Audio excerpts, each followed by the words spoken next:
છેલ્લા કેટલાય સમયથી જયરાજસિંહ અને ગોંડલ પર થઈ રહેલા પ્રહારોને લઈ છેવટે ગણેશ ગોંડલે ધડબડાટી બોલાવી તેણે એક જ ઝાટકે વિરોધીઓને લઈ નાખ્યા છે. વિરોધીઓ હડિયાપાટું કરતા થઈ જાય તેવા પ્રહારો ગણેશ ગોંડલે તેમના પર કર્યા. અત્યાર સુધી દરેક પ્રહારની સામે મૌન સેવનારા ગણેશ ગોંડલના વળતા પ્રહારથી વિરોધીઓ પણ સ્તબ્ધ થઈ ગયા છે. તેમણે ગણેશ ગોંડલ એમના પર આ પ્રકારના પ્રહારો કરશે તેવી કલ્પના પણ ન હતી. ગણેશ ગોંડલે તેના એક વિરોધીને લઈ નાખ્યા છે અને પોતાના રાજકીય કદનો અહેસાસ કરાવ્યો છે. ગણેશ ગોંડલે આ પ્રહારો દ્વારા બતાવ્યું કે ગણેશ ગોંડલ શું છે. ગોંડલમાં દિવાળી પછી શાસક પક્ષનો સ્નેહ મિલનનો દર વર્ષે નિયમિત રીતે કાર્યક્રમ યોજાયો. આ કાર્યક્રમમાં ગોંડલ નગરપાલિકાના 44 સભ્યો અને ભાજપના કાર્યકરો મોટા પાયા પર હાજર રહ્યા. હજારો લોકોની હાજરીમાં ગણેશ ગોંડલે છેલ્લા 6 મહિનામાં ઊભા કરાયેલા વાતાવરણ પર લોકોનું ધ્યાન દોરતા જણાવ્યું કે ગણેશ ગોંડલ અને જયરાજસિંહનું નામ લઈ ગોંડલને બદનામ કરવામાં આવી રહ્યા છે. હદ તો ત્યાં થઈ કે ગોંડલની તુલના છેક મિર્ઝાપુર જેવા કુખ્યાત શહેરો સાથે કરવામાં આવી રહી છે, જે ગુનાખોરી માટે કુખ્યાત છે. માધ્યમો તો જાણે એવી વાત ચલાવી રહ્યા છે કે ગોંડલમાં રોજ સવાર પડે અને ખૂન, બળાત્કાર જેવા બનાવો રોજિંદા બનવા લાગ્યા છે.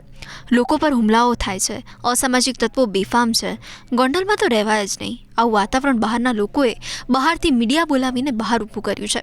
જ્ઞાતિ જાતિના વાડાથી દૂર રહી લોકો એક થઈ અને આપણા વિસ્તારને એક ઊંચાઈ તરફ લઈ જવા માટે જે મહેનત કરે છે, એ જ રીતે ટૂંક સમયની અંદર લગભગ 12 થી ઘણા બધા એવા લોકો આવશે અને આપણું વાતાવરણ બગાડવાના પ્રયત્ન કરશે. ગોંડલની અંદર કઈ રીતે જ્ઞાતિ જાતિના વાડા પડે, કઈ રીતે દરેક જ્ઞાતિના લોકો છૂટા પડી અને આમને સામને આવી જાય, આવા અનેક પ્રયત્નો ભવિષ્યમાં કરવામાં આવશે. પણ જ્યારે ગોંડલની આપણે આપણા વિસ્તારની વાત કરી ત્યારે ગૌરવ સાથે કહેવું પડે કે ભાઈ આપણો વિસ્તાર ક્યારેય જ્ઞાતિ જાતિવાદમાં માનતો નથી. આ તો સલામ છે કે ગોંડલવાસીઓને કે તેઓ અમને સારી રીતે સમજ્યા છે. તેઓએ ગોંડલમાં અમે કરેલી સેવાની કદર કરી છે. મેં ગોંડલ માટે શું કર્યું કે મારા પિતાએ શું કર્યું તેનો ઢંઢેરો પીટવા જવાની ક્યાંય જરૂર નથી. ગોંડલવાસીઓએ તે નજરે જોયું છે. તેથી જ્યારે અમારી સામે કોઈ આંગળી ચીધે ત્યારે સૌથી પહેલો અવાજ ગોંડલવાસીઓનો ઉઠે. હવે જો અમે કશું જ ન કર્યું હોય તો ગોંડલવાસી શું કામ અમારામાં રસ લે? બહારના માધ્યમો જાણે એવું જ વાતાવરણ સર્જી રહ્યા છે કે ગણેશ ગોંડલ જાણે ગોંડલ ચલાવે છે. મારે ફક્ત એટલું કહેવું છે કે ભાઈ, અહીં લોકશાહી છે. અમારા પહેલાં પણ ગોંડલવાસીઓએ બીજા લોકોને ચૂંટ્યા હતા, તે લોકો શાસન કરતા હતા અને હવે અમને ચૂંટ્યા છે એટલે અમે શાસન કરીએ છીએ. કાલ ઉઠીને બીજું કોઈ શાસન કરશે. હવે કે રાજા મહારાજોના જમાના નથી, એ જમાના ગયા. પ્રજાનું કામ કરે તો પ્રજા તમને માથા પર બેસાડી દે છે અને ન કરો તો તે માથા પરથી ઉતારી પણ દે. તેમણે નવા સવા આવેલા રાજકીય પક્ષોની આકરી ઝાટકણી કરતાં કહ્યું કે આપ આવે છે કે કોંગ્રેસ આવે, જ્યાં સુધી પ્રજાલક્ષી વાત નહીં કરો ત્યાં સુધી કશું જ નહીં થાય. આપ અહીં ભૂલી જાય છે કે અહીંયા બાપ બેઠો છે. આ બાપ એટલે ગણેશ ગોંડલ નહીં, પણ ગોંડલની પ્રજા. ગોંડલની પ્રજા અમારી બાપ છે. અમે તો અદના સેવક છીએ. પ્રજા અમારી માય બાપ છે. આમ કહીને ગણેશ ગોંડલે તાજેતરમાં આમ આદમી પાર્ટીમાં જોડાયેલા જિગીશા પટેલની રેલી પર નિશાન સાધ્યું. તેમની રેલીમાં કુલ 9 જણા હતા. એના પર તેમણે કટાક્ષ કર્યો. આ રીતે તેણે તાજેતરમાં ગોંડલમાં દેકારો મચાવવા આવેલા અલ્પેશ કથિરિયા અને બીજા નેતાઓની પણ ઝાટકણી કાઢી. જણાવ્યું કે ગોંડલની પ્રજાએ પણ જોયું છે કે બહારના આ લોકો ગોંડલને ખરાબ ચિતરીને પોતાને મોટો ભાગ કરવા માગે છે.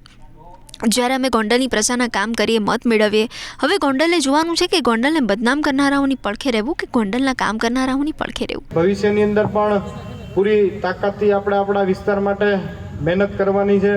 કઈ રીતે આપણા વિસ્તારને ફાયદો થાય, કઈ રીતે લોકોએ આપણા ઉપર મૂકેલા વિશ્વાસને આપણે મજબૂતાઈથી નિભાવી શકીએ, આ દિશામાં આપણે સૌ સાથે મળી અને પ્રયત્ન કરવાના છે. બીજું વિશેષ આભાર નવા વર્ષના દિવસે આપ સૌનો એટલા માટે માનું છું કારણ કે છેલ્લા 6 મહિનાથી જે રીતે આપણા વિસ્તારની પરિસ્થિતિનો માહોલ જે ખોટી રીતે ઊભો કરવામાં આવેલો હતો. ગણેશ ગોંડલે જણાવ્યું હતું કે અમે પ્રજા માટે કામ કરવા માટે દિવસ જોયો નથી, રાત જોઈ નથી. અડધી રાતે પણ કોઈ આવે તો અમે મદદ કરવા તૈયાર છે. અમારા દરેક કાર્યકરની પડખે અમે ઊભા છીએ. તેના કારણે અમારો દરેક કાર્યકર આજે ગોંડલની પ્રજા માટે મન મૂકીને કામ કરે છે. ગોંડલની પ્રજાની તકલીફોમાં તેના પડખે ઊભો રહે છે. તેના સુખ દુઃખનો સાથી રહે છે. બહારના લોકો અને બહારનું મીડિયા જેને જે કહેવું હોય તે કહે. અમને બદનામ કરવા હોય તો કરે, પરંતુ અમારા ગોંડલને જો બદનામ કરશે તો અમે જરા પણ સાખી નહીં લઈએ. ગોંડલની પ્રજા આ રીતે કરવામાં આવતી બદનામીનો જવાબ તેની આગવી શૈલીમાં આપશે. તેથી ગોંડલ સામે આંગળી ચીધનારાઓ ચેતી જવાનો સમય આવી ગયો છે.